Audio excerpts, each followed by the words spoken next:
When my parents told me my kids weren't welcome at Thanksgiving, I was furious. But when I discovered they'd been secretly draining my bank account for years while treating my brother's kids like royalty, I knew this wasn't just favoritism. It was war. What started as a simple family dinner snub quickly escalated into betrayal, legal threats, and a final confrontation they never saw coming. I never thought a simple phone call could change everything. But when my mother called me just weeks before Thanksgiving, I had no idea I was about to hear the words that would break our family apart forever. "Mike, honey, we need to talk about Thanksgiving this year." Her voice was light, too casual, like she was trying to ease me into something. For a moment, I felt a flicker of warmth. Despite all the tension over the years, I still wanted to believe in our family traditions. My kids, Jack and Olivia, adored their grandparents, and I had pictured them running through their house, the smell of roasted turkey and cinnamon filling the air. "Of course, Mom," I said, already imagining the dinner table filled with laughter. "What's the plan?" There was a pause, just long enough to send a chill down my spine. "Well," she said, clearing her throat, "this year we're doing things a little differently. There's going to be a smaller dinner. Just adults. Something more intimate." I frowned. That was new. "So, no kids at all?" Another pause. Then, a slight hesitation in her voice. "Well, not exactly." A knot twisted in my stomach. "What do you mean?" She let out a sigh, like I was the one being difficult. "Mike, we love your kids. We really do. But they're, energetic. And honestly, we just feel like it would be better if you left them with a sitter this year." I gripped the counter, my free hand tightening into a fist. "So just my kids? What about Ethan's?" "Ethan, my older brother, the golden child, the one who could do no wrong." Mom hesitated, and that's when I knew. "Ethan and Claire are bringing their boys," she admitted. "But you know how well-behaved they are, Mike. They're quieter, more refined. It's just easier to have them at the table." A wave of heat flushed through me. My jaw clenched so tightly it hurt. "They're just children," I said, my voice dangerously calm. "Jack is 6. Olivia is 4. Of course, they have energy. But they're sweet, and they love you. We just want a peaceful evening," she replied. Her tone clipped now, like she was annoyed that I wasn't just accepting this. "It's not personal." "Not personal?" My kids, my whole world, were being told they weren't good enough, and she had the nerve to say it wasn't personal? I swallowed hard, forcing down the sharp words threatening to spill out. This wasn't just about Thanksgiving. It was every missed school play, every time they showed up for Ethan's kids but not mine. The way Christmas gifts were always a little more expensive for Ethan's boys. And now they weren't even bothering to hide it. "I can't believe this," I whispered. "You're actually telling me that my kids aren't welcome, but Ethan's are." "Oh, Mike, don't be dramatic," Mom sighed. "It's just one dinner. You and Sarah are still invited, of course." I almost laughed at the absurdity of it. They wanted me there, but not the two people I loved most in this world. I took a slow, deep breath. Then I made my choice. "No, Mom," I said, voice steady. "If my kids aren't welcome, then neither am I." A long silence stretched between us. Then, she exhaled sharply, irritated now. "Suit yourself." And just like that, she hung up. I stood there for a long moment, staring at the phone in disbelief. In the next room, I could hear Jack and Olivia giggling as they built a pillow fort, completely unaware that their grandparents, the ones they adored, had just cast them aside like an inconvenience. I closed my eyes, my grip tightening on the phone. I had spent my whole life trying to earn my parents' approval, trying to fit into a family that had never really made space for me. But if I let them get away with this, if I went to that dinner while my kids sat at home wondering why they weren't good enough, what kind of father would that make me? No, I wasn't doing this anymore. They had made their choice. Now it was time for me to make mine. The silence in my kitchen stretched long after the call ended. My breath was unsteady, my heart pounding with a mixture of anger and something worse, disappointment. I shouldn't have been surprised. Deep down, I had always known my parents favored Ethan. But I had convinced myself that it wasn't as bad as it seemed, that maybe, just maybe, they loved all of us equally. That illusion was gone now. A sharp laugh echoed from the living room, pure and carefree. I turned to see Jack and Olivia still tangled in their pillow fort, their little faces lit with joy. They had no idea what had just happened. No idea that the people they looked up to had written them off like an afterthought. My stomach twisted. I refused to let them feel unwanted. And I knew exactly what I had to do. But before I tell you how I turned the tables on my parents in a way they never saw coming, I want to hear from you, my incredible viewers. Have you ever felt like the black sheep in your own family? Have you ever been treated as less than, simply because you didn't fit their expectations? If the story resonates with you, hit that like button and let me know in the comments where you're watching from. Trust me, you won't want to miss what happens next. The next morning, Mike woke up to a text from Ethan. His brother's name flashing across the screen sent a fresh wave of irritation through him. It was never a good sign when Ethan reached out first. His messages always carried the same smug superiority, the same undertone of condescension. Mom had clearly wasted no time running to him. The text was short, but loaded with that familiar tone. Mom said, "You're being difficult about Thanksgiving. Why do you always have to make everything so dramatic?" Mike exhaled sharply, gripping the phone tighter. Of course, she had spun the story in her favor, painting him as the unreasonable one. He typed back quickly, his fingers moving with precision. "Oh, so she told you she uninvited my kids but invited yours?" The typing bubbles appeared, then stopped. A long pause stretched on before Ethan finally responded. He was stalling, figuring out how to frame his words in a way that didn't make their parents look bad. "She just wants a calm dinner, Mike. You know how your kids can be a lot."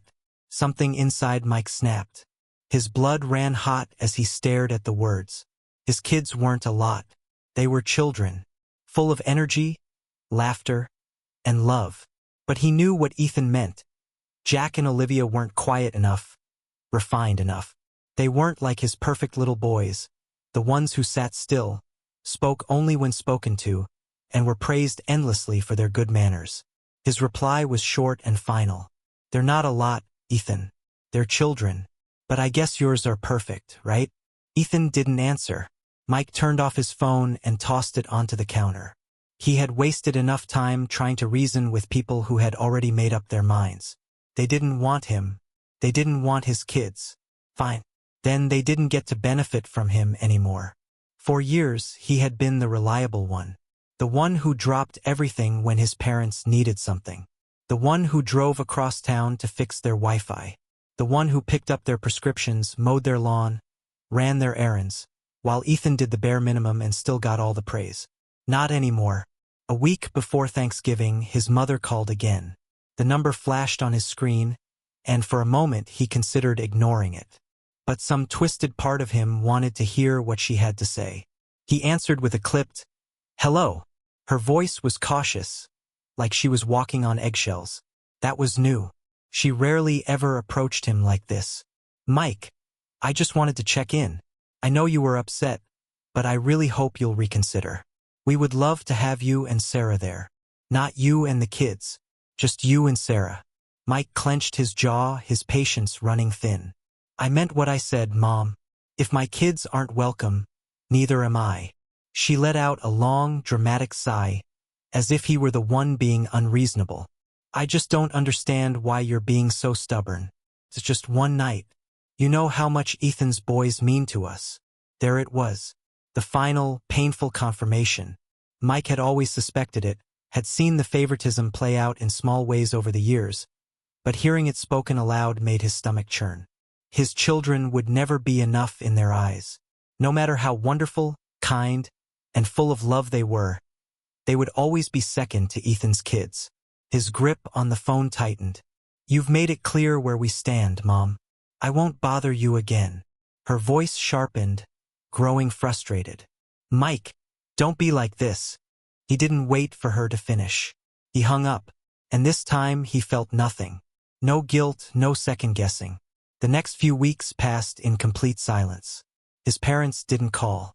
His mother's usual reminder texts went unsent. It was as if they had decided to ignore the problem, waiting for him to crawl back. Then, on the morning of Thanksgiving, his phone lit up again. This time, it was Ethan. The message was short, his brother's patience clearly wearing thin. Mom and Dad are really upset that you're ignoring them. Are you seriously going to let this go this far?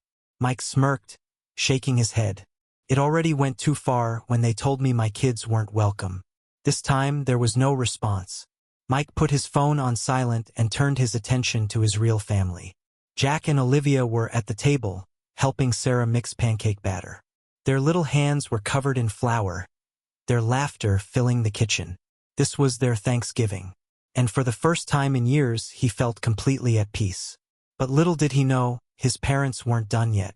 And their next move? It would be something he would never forgive. Thanksgiving came and went without a single word from my parents. I didn't expect them to reach out. Not after the way I had shut them down. But a small part of me had wondered if maybe, just maybe, they would realize what they had done. That they would pick up the phone, apologize, and try to make things right. They didn't. Instead, the silence stretched on, cold and calculated. Like they were waiting for me to be the one to break. I didn't. For the first time in years, I had no obligations, no last-minute favors to run, no strained conversations pretending that everything was fine. Sarah, the kids, and I spent the day making pancakes in our pajamas, watching holiday movies, and building a fort in the living room. And for the first time in a long time, I felt like I was exactly where I was supposed to be. But just when I thought it was over, just when I was finally settling into the peace of my decision, my phone rang. It was my mother. At first, I considered letting it go to voicemail. I had nothing left to say to her, but something told me to pick up. Maybe it was curiosity, maybe it was instinct. Either way, the moment I answered, I knew something was off. She didn't even bother with small talk. No forced pleasantries, no passive-aggressive remarks. Just a sharp, clipped sentence that sent a chill down my spine. "Did you cancel the credit card?" I blinked, caught off guard. "What?" "The card," she repeated, her voice laced with irritation. "Your father's card. It was declined this morning." I frowned, my mind racing. My father didn't have a credit card in my name, did he? Then, realization struck me like a punch to the gut.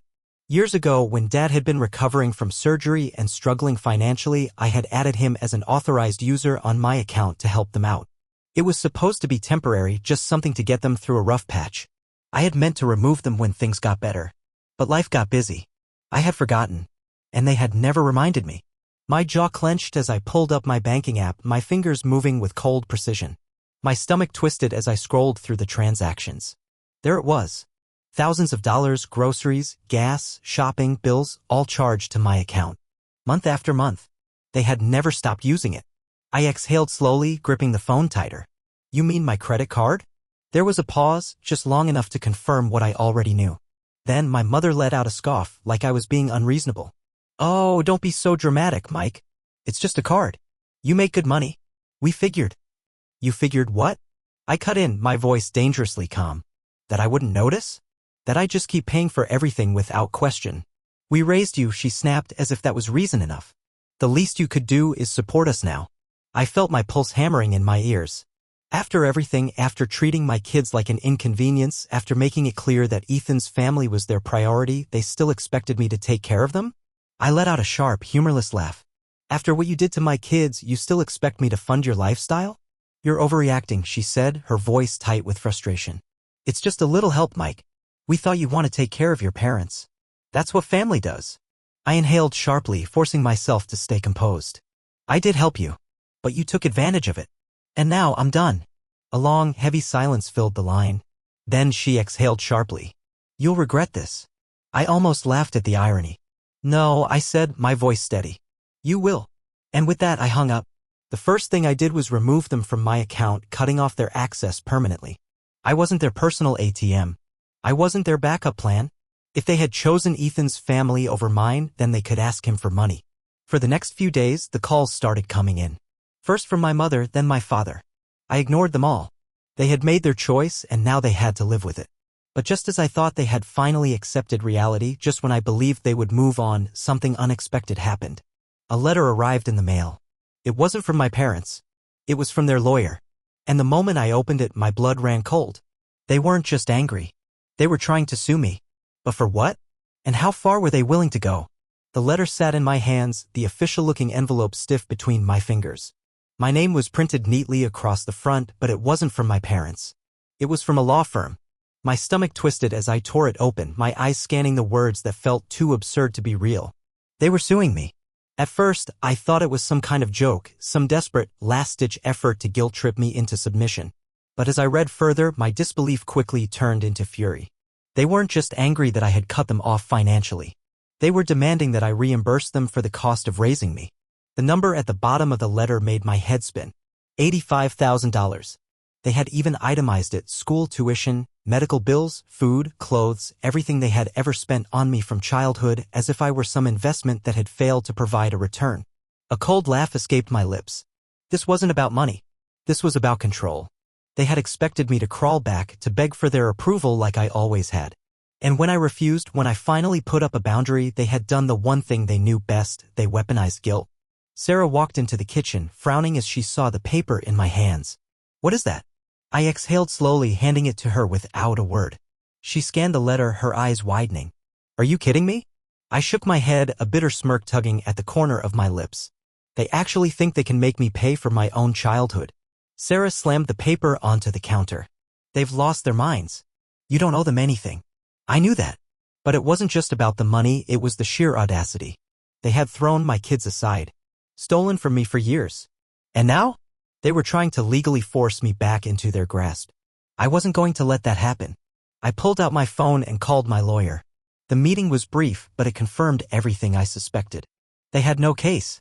No judge would entertain a lawsuit like this. Parents are legally responsible for their children. It doesn't work the other way around. Honestly, my lawyer leaned back in his chair, shaking his head. This is pure intimidation. They're hoping you'll panic and just give them the money to avoid the hassle. I let out a slow breath, feeling my anger settle into something calmer, something more focused. Then let's call their bluff.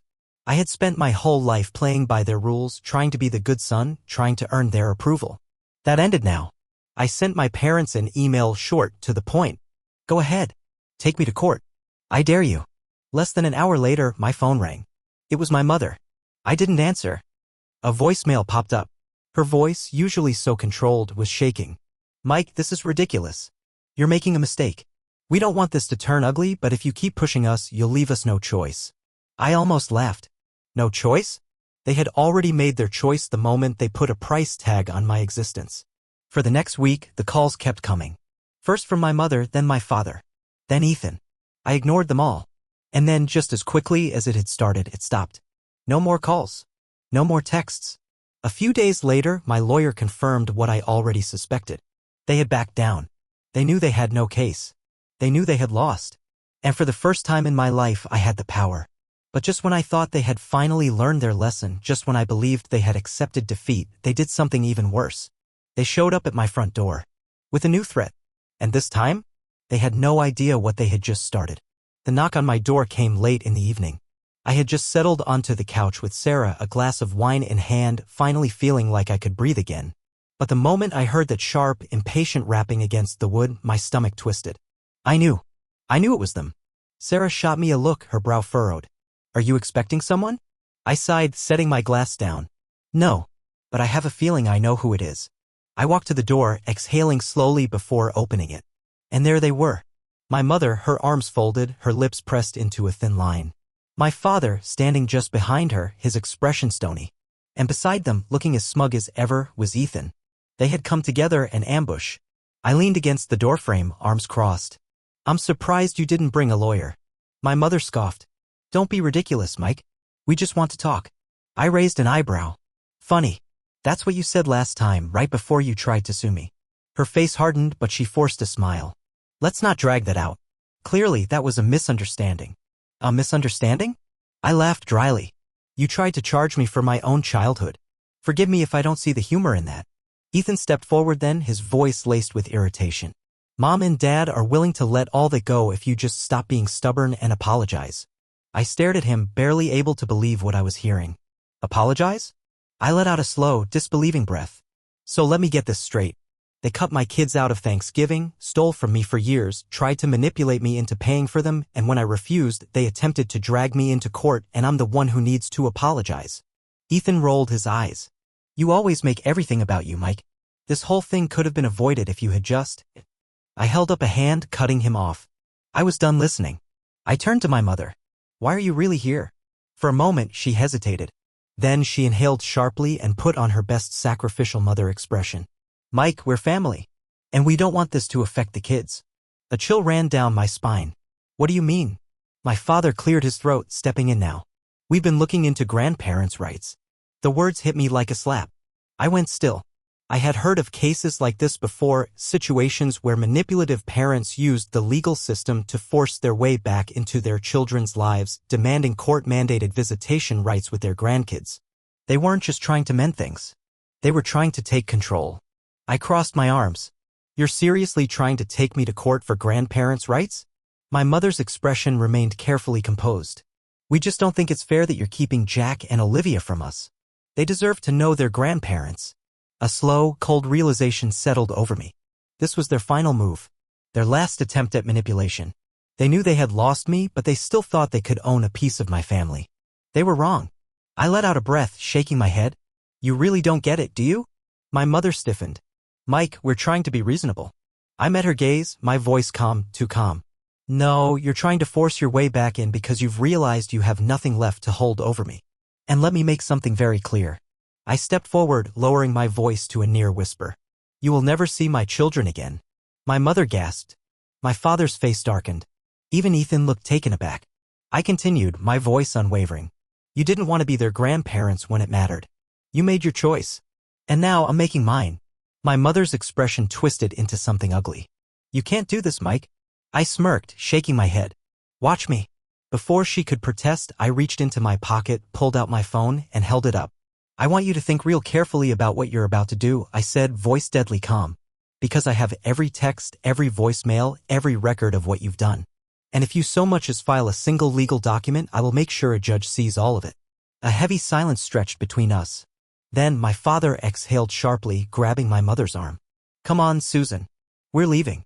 She sputtered in protest, but he pulled her away, his face like stone. Ethan lingered for a second, looking like he wanted to say something, but I just stared at him, daring him to open his mouth. He didn't. They left without another word. I stood in the doorway, watching as they walked down the driveway. And for the first time in my life, I felt light. Free. Sarah stepped beside me, resting a hand on my arm. It's really over, isn't it? I nodded slowly. Yeah. She smiled softly. Good. Behind us, the sound of laughter echoed from the living room. Jack and Olivia tangled up in a pile of pillows, giggling at some cartoon on TV. I looked at them, the only family that mattered. And as I closed the door, shutting out the last remnants of my past, I knew one thing for certain. They had lost. And I had finally won.